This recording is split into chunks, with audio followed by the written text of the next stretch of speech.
Hey guys, today I'm going to do something a little bit different. This is going to be I'm going to try to keep it under 30 minutes today. We'll see how that goes. No comments, no supers, no nothing. This is just going to be a maybe a 30-minute clip on Dread today. We're going to be talking about what is Dread game.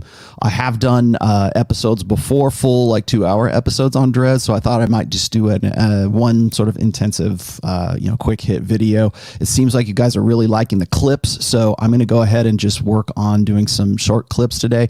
I had a few scheduling issues today, so that's why there's no live stream. I am going to be back tomorrow with Myron Gaines, and we're going to be talking about his new program, some of the things that he's working on right now. It sort of coincides with the game topics that I've been talking about recently as of Sunday and all that.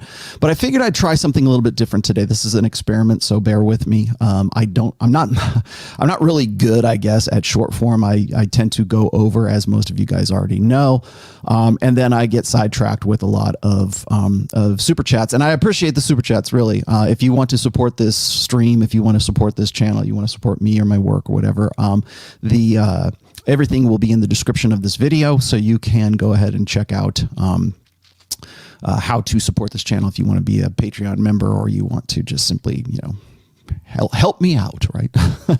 So anyways, today we're going to be talking about Dread, and the reason I wanted to get into Dread is because it was something that I wanted to get into. I wanted to talk about last Sunday. The thing about talking about aspects of game is that it's complex. Like, there's a lot of different sort of avenues you can go when we're talking about the application of the red pill. Now, just to remind you, just a little bit of a review here.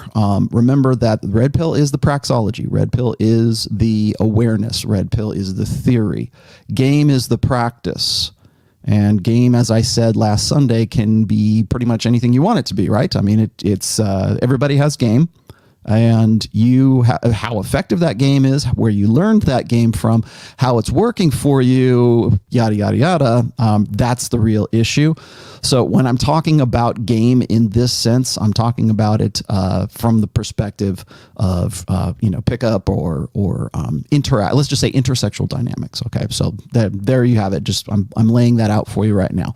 So what is Dread? The reason why I'm getting into this right now is because I just was responding to a Twitter exchange that I was having, and myself and I think Ryan Stone was in it as well. And so I'll just read you the first part of it. As a matter of fact, I don't think I really need to get too detailed. It's a very brief tweet anyway. So it says, Dread game is one of the biggest scams in the manosphere. I don't blame guys for falling for it because on the surface it appears plausible. But give it 5 minutes thought, and you'll see that Dread game is one of the most pissy, reactive, and needy things a man can do. And this is not something that I haven't never heard before. This is it's sort of that. I think reactive is really the adjective to focus in on here, because a lot of guys, when they understand the concept of Dread as opposed to the application of Dread, that's where there's kind of a disconnect. So one of the things about Dread, and I think a lot of guys get sort of hung up on the idea of the word dread, because it sounds manipulative, it sounds oppressive, it sounds ominous, because it's you're going to dread her, you're going to dread her into loving you, and that is the opposite of really effective Dread. But the concept of Dread is rooted primarily in competition anxiety, and it's rooted in varying values between men and women, and other men and other men, and other women and other women.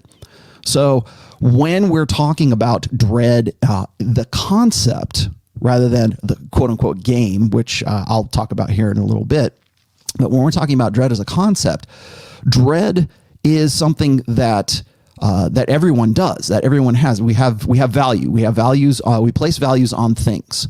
So, for instance, if I have a very expensive car, I might insure that car because I dread the thought of having somebody plow their big truck into it or something like that. So therefore we insure it. We have to have insurance, of course, against, death and everything else to drive a car, at least in the United States. But then you can, above and beyond that, you can insure the total value of that car. Now, why would you do that? Why would you insure anything? Why would you get renter's insurance? Why would you get homeowner's insurance? Why would you get life insurance? Because at some part of your psyche, there is this idea that the possibility exists that you might get killed or your house might get washed away in a flood, right? So you want flood insurance or you want fire insurance or whatever it is to insure your stuff, to insure the things that you have some sort of value for. Why is that? Because human beings feel a sense of value, place value in things and other people, by the way. And we want to have some sort of security, some sort of insurance against sort of this chaotic environment that might at any moment take it away from us. So there's that innate sense of dread or this innate sense of loss, our sense of value for things and I don't mean just things in the material sense. I mean that in the sense of like you value a relationship, you value your job, you value your family, I value my dogs, right? So what do I do to ensure that the well-being not only of those relationships or it could be things, the things that I care about, how do I go about ensuring that those are going to, either be replaceable or in some way preserved, let's say. So in that sense, dread keys in on that sense of value, that sense of loss. It's a fear of loss or a fear of missing out. That's another thing, FOMO, right? So there is an innate part of human nature that locks in to this fear of loss, but it's also the invested value that we have in that thing or that relationship or that person or that arrangement, right? Like maybe it's your job for sake of argument here. So there's always going to be a sense of, comparison, and there's also going to be a sense of value in that. Now, take that and let's move that into the realm of intersexual dynamics. So when you are valued by a girl, when a woman puts some sort of investment in you, there is what's called competition anxiety. It's the idea that if she doesn't consolidate on this, if she doesn't lock you down for a long-term relationship, that someone else will. She will miss out, making up for missing out. I've done several essays about that as well. So that sense of invested value in you as let's say a solution for her reproductive problem or her consolidating on an optimized hypergamy. I know that's a mouthful, but what I mean by that is locking down a high value guy. And so there has to be some kind of emotional investment in that for her to have value in you, or to have place any kind of value in you, or you to have value to her. So as a result of that, there is a FOMO, right? Fear of missing out, fear of loss, competition anxiety. These are principles of game, but they're also red pill principles as well. So the concept is that if a woman is invested in you, there has to be some sense of urgency, some sense of competition, some sense of where is this going? I'm sure I think I've done an episode or two about the talk, when a woman comes to you and says, where is this going? It's the talk. We need to have the talk. And usually that's a point at which if the girl that you're talking to is a plate, that's when she's either going to fall off or she's going to be ride or die girl.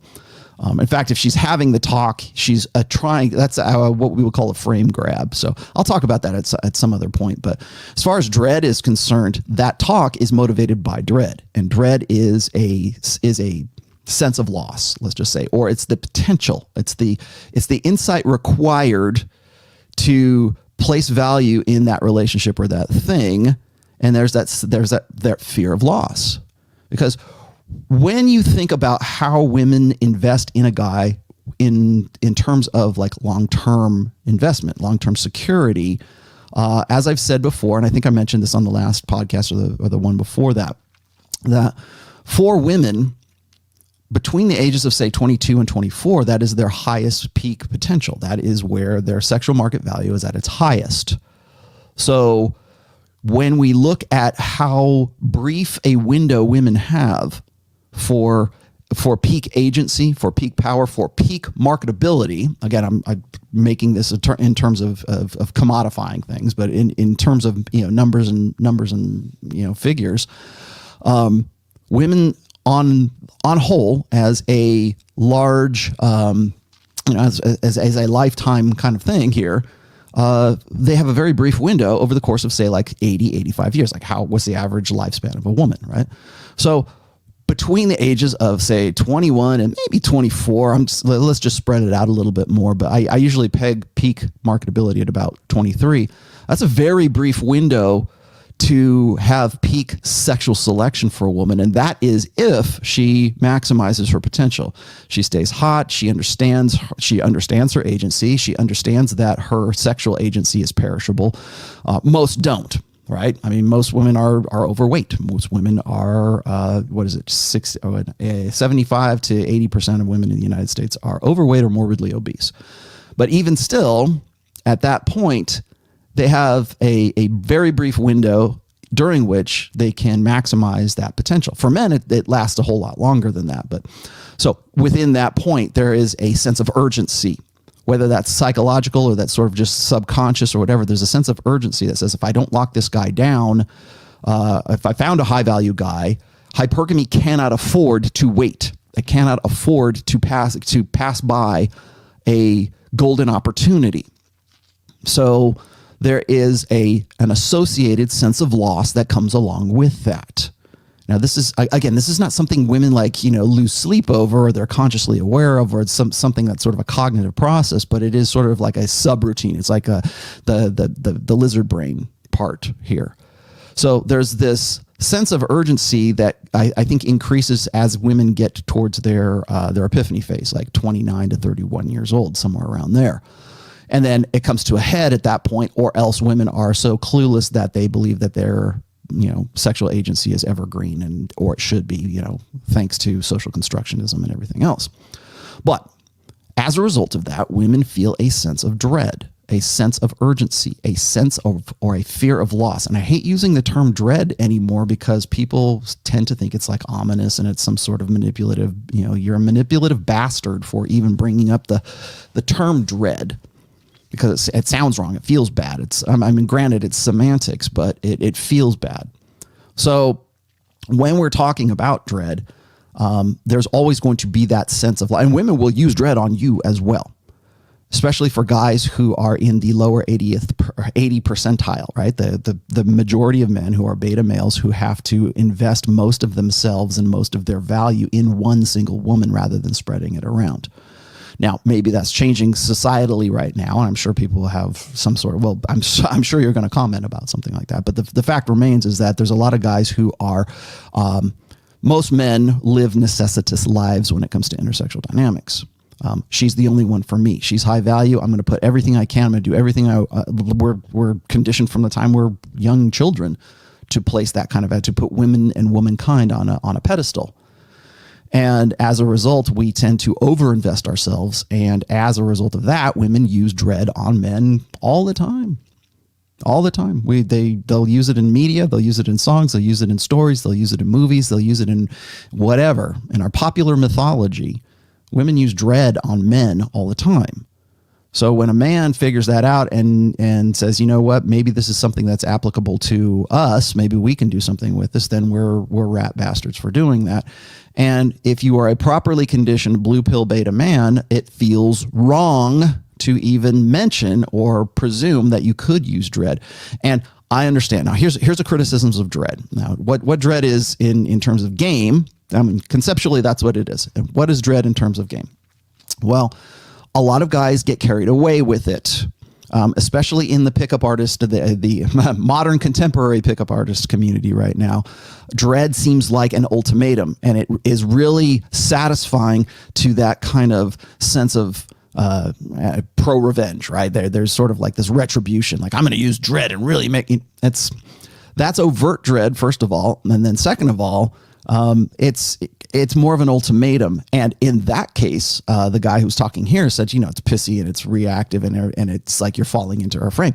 If in terms of overt dread for people who don't know what they're doing or don't know what it's about, it seems like I'm going to be the man and put my fist down and you better shape up or ship out, lady. Like that's the form of, like, I'm a high value guy. And if you can't recognize that, then, well, looks like you better hit the road. Like that is like major bonehead PUA form of dread. So, and that's what usually anybody fixates on, particularly critics of game. particularly feminists, particularly blue pill guys, they say, well, that's really obnoxious and arrogant and conceited, and how dare you? How dare you? So what happens in that case is it ends up being an ultimatum, and ultimatums are essentially declarations of powerlessness. If you don't do what I feel so powerless that if you don't do what I tell you to do, then this is over. I wash my hands of the whole thing. And that sounds pissy and whiny and like you're a pouty little child, and I get it. Overt dread seems abusive. It seems like what an abusive like husband or boyfriend would do. And that's not the proper application of dread. And when I have written about dread, I've always said this, that there's two kinds of dread. First is the overt kind, which is the one I just mentioned here, which is sort of like do what I say or I'm gone, and playing on that sort of fear of loss. Well, first of all, that doesn't work unless that woman actually has an invested value in you in the first place. So if you're using it as a form of game, like in the early stages of like getting together with a plate or a girl or a girlfriend or whatever, that's probably, it's going to sound pissy and reactive, and you're leaning over into her frame. Got it. But passive dread is another thing. And if you've read my first book, The Rational Male, in the very first chapters, there is a chapter called Imagination. And imagination is the single best tool in your PUA, game, red pill, whatever, toolbox. Prompting a woman's imagination is key to a good long-term relationship. It's key to good game. It's key to so many elements. Like last week when I was talking about what are the three sort of linchpins or keystones, I guess, of game. And that is frame, who's qualifying to who, qualification, and imagination. So imagination is the one that I'm focusing on here. So what has to happen for any kind of dread to even take place, that woman has to have some sort of invested value in you to work in the first place. Because if you're just some guy on the internet, if you're just some beta orbiter, if you're an OnlyFans pay pig or simp or whatever, the value of your attention is minimal. But if you're a high value guy, and that woman happens to be, say, 28 and just entering into her epiphany phase, that contextually is going to create a greater sense of value invested in you, particularly if you have a lot more going for you, if you have a lot of potential. So if you've met a woman and she's 27, 28 years old and she's this side of the epiphany phase, or as some other people are calling it, what does she say? There's some blogger, some authoress is calling it. I forget what the hell she was calling it. It's the epiphany phase, basically. It's the wake up phase. It's almost like a crisis point, and I'm happy that women are finally sort of recognizing the epiphany phase. But there it is. But if you've got a woman that's just sort of inside the epiphany phase, she's going to have a different set of priorities to place value on you, and she is probably more likely to invest a little bit more quickly, let's say, because that sense of urgency, knowing that her sexual agency is perishable. That's why when women get to the epiphany phase, they tend to be much more, let's say, susceptible to dread, because there is that sense of need and urgency to consolidate on a guy who's high value. So if that, and then also having the discernment to know whether that guy is or he isn't. And then that's where it's usually at this time where you'll hear women say, oh, men are so infantile. Men are commitment phobic. Men are afraid, or they're fearful of a strong, independent woman. They're threatened by a powerful woman, right? And so it's at that point during the epiphany phase that the dread is sort of setting in for women, because it's not so much it's this idea that they need to shame guys, or they need to find some way to sort of force guys into their frame and into their life plan, now that they're getting to the point where it's slim pickings, right? Where they're experiencing less sexual selectivity as a result of the next crop of 22-year-olds coming into the sexual marketplace and displacing them. So yes, when it comes to dread, there is an age-specific contextualness that goes along with all of that. So you've got that, something to think about, right? But passive dread is this. Passive dread is using women's imagination to sort of get them to lock into you that much more. And some guys say, well, why would I want to do that? Why do I care? Well, if you don't care, then don't worry about it. This is not the video for you. But if you want to understand dread a little bit better, I wish there was a better word for it, but it's this sense of value investment into that guy. The best form of dread is third-party dread. It is the best form of dread or competition anxiety is a direct form of social proof, of pre-selection. So if her girlfriends are saying, her girlfriends are saying, whoa, Rollo Tomassi, man, Rollo really looks good these days. Rollo's really, what's he doing for work? When her friends are interested in you, whether it's directly or nuanced, let's just say, interest in you, that is a form of dread. You didn't have to do anything. It's just that your value translates to third parties. So and this is Royce here. Royce actually brought this up way back in 2009 or 2008, I think. And if you go and you read the 16 Commandments of Poon, one of those commandments is make her jealous. Now, there's lots of ways to make a woman jealous. And jealousy implies an investment. So a woman does not get jealous of you or jealous of other women or has a problem with other women coming on to you, the waitress at the bar, or the restaurant, whatever, even flirting with you. She doesn't have a problem with that if there's no value invested in you in the first place. So for dread to exist, for a fear of missing out to exist, that woman already has to have put some sort of value into the relationship that she has with you. Mystery is famous for having said this, that a woman cannot fall in love with a man until she feels jealousy for that guy. And women hate this, and blue pill guys hate this, but it is absolutely 100% true. And the reason they hate it is because everyone along the way, from the time they were small children, has told them to put women on a pedestal and to make women feel comfortable, to make women feel trust towards you. You've probably heard this a million times, right? Well, I can't have sex with you because I don't feel trustworthy. I don't feel comfortable with you yet. I don't feel a sense of rapport with you yet. I don't feel familiarity with you. There's this idea that guys completely get the whole thing backwards, right? There's no sense of urgency, but there's all this really oversold sense of familiarity and loyalty. And I'm going to prove my quality to my lady, right? That's how you get white knights, right? I'm going to go and I'm going to protect you, my lady, and I'm going to provide. Like I would be. It's like you go and you prove yourself as being like the perfect boyfriend or the perfect guy for her before you even get to the bedroom, before you even go on the date.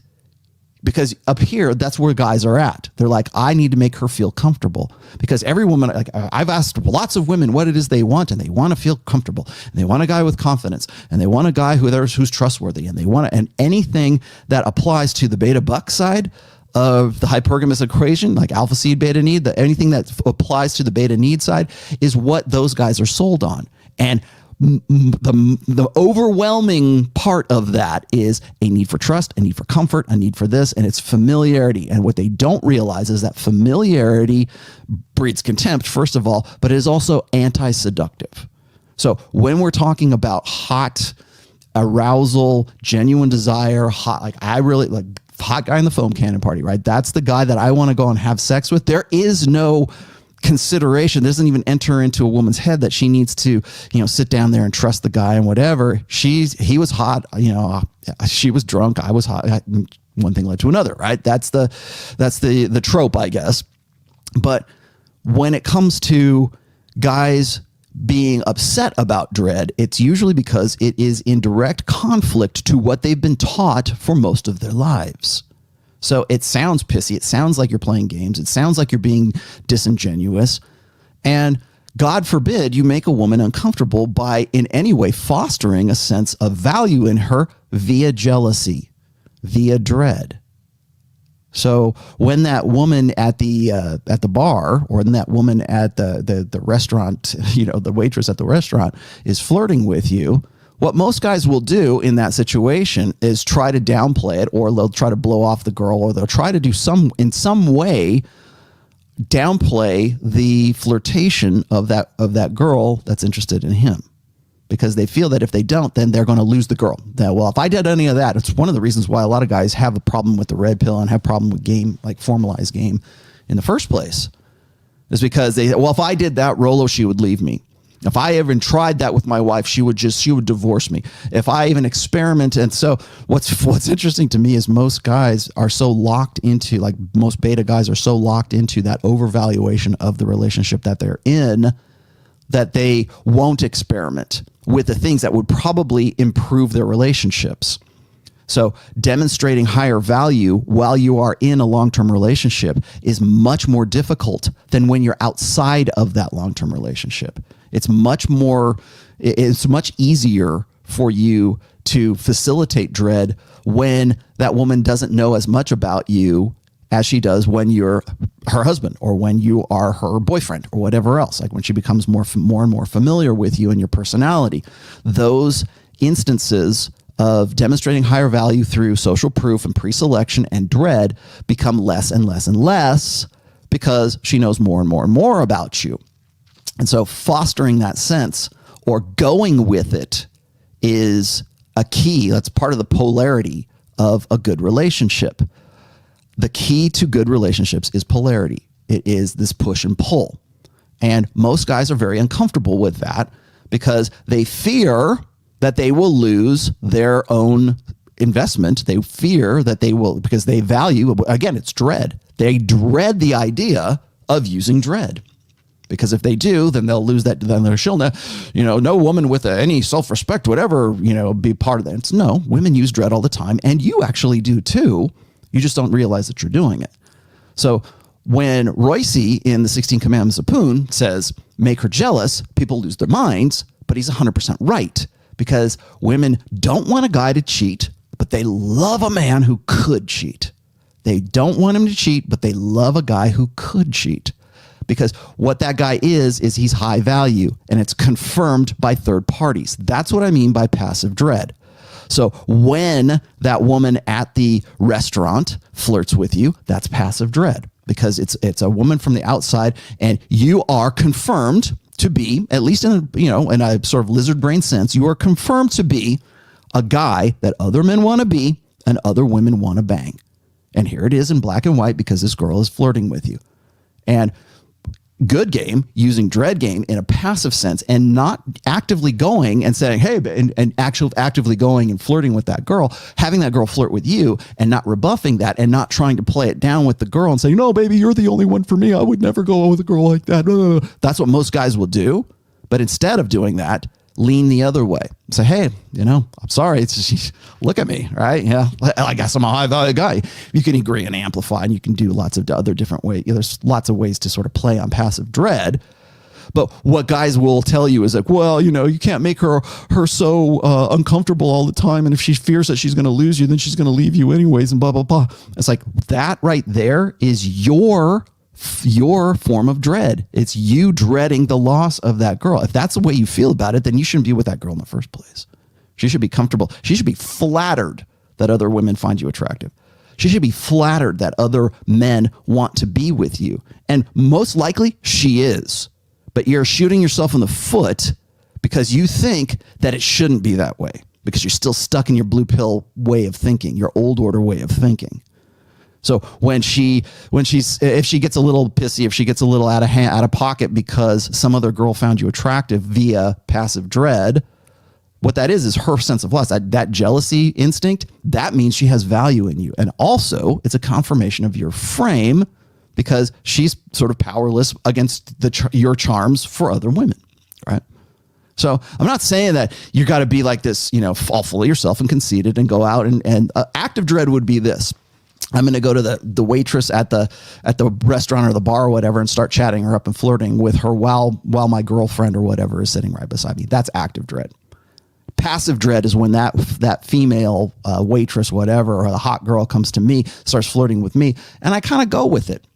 I don't rebuff it. I don't try to push it away. I don't try to in any way diffuse the jealousy of the girl that's with me. Now, I'm not going to bang the girl that's coming up and flirting with me, but I'm going to use that passive dread that she's giving me to reinforce what I've got going on with the girlfriend. This is why guys, when they self-deprecate, when you hear guys who are introduced their wives or their girlfriends or whatever, whenever they're self-deprecating, that's because they think that self-deprecation is in some way complimenting that girl, their wife or their long-term girlfriend or whatever. And it's also in the same breath diffusing that jealousy or what they think might be jealousy. And so therefore it's not about them. It's always about her, right? Oh, here's my better half. Here's the little woman kind of thing. Behind every man, behind every successful man, there's a woman. And well, if you go along with that, you are only playing into the sense that you are necessitous and you're not the guy that other women want to bang and other men want to be. So that's the essence of dread right there. And remember this. I mean, there's three things you really need to consider in this. The first one is imagination, and using dread in the sense of active dread and passive dread, and looking for those opportunities for it. So there's that. There's also, remember that jealousy is required for a woman to have any kind of intimate valuation of you. She has to fear losing you. She has to fear, and I don't mean fear, she should be concerned enough. Let's just say, I hate to use it. Like, I have to be very, very careful when I use terms like I say fear or dread or whatever. Like, oh man, he's trying to push he's trying to push the woman down. I'm like, no, that's not what I'm saying. I'm just saying that there has to be a sense of a fear of loss, a sense that there is value in you and she doesn't want to lose that. And then there's also the complementarity that goes along with this.